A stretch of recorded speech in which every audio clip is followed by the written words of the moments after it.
Да, абсолютно, да, познавахме се. Това също е дълга тема. Познавахме се от много години. Аз също не го познавам от баща ми. Няма как да сме имали конфликти. Той просто в един даден момент избра да бъде приятел с друг човек, който аз много не се спогаждах. И определено после се разви конфликта между мен и другия човек, се разви в някаква омраза от него към мене. Тя е била винаги еднопосочна. Мой бивш съученик Мариан Георгиев се казва.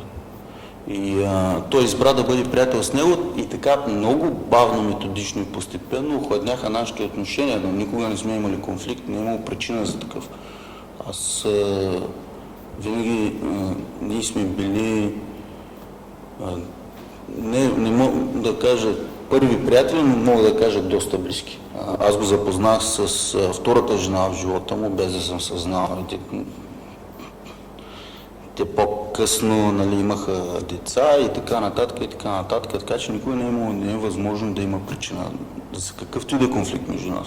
А пък твърденият за икономически, това е повече от смешно, тъй като аз, както и да звучи това, аз твърдя, че той никога не е бил икономически субект. Никога. По моето разбиране. Той не може да представлява никакъв икономически интерес. За никога не. Не за мен, за който. Измеренията за различните хора са различни.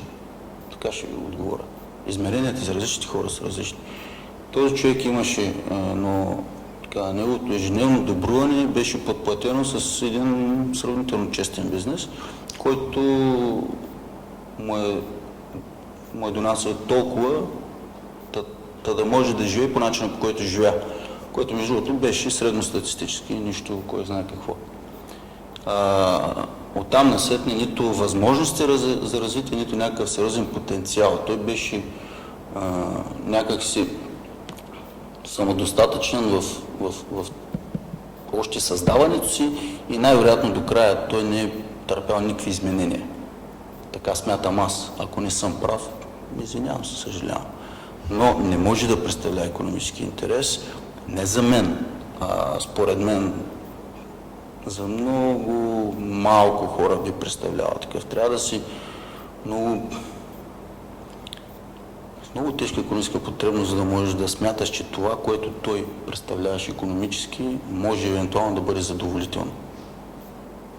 Така смятам. С Митко Стаматов никога не сме се карали до момента, до който той се е заминал.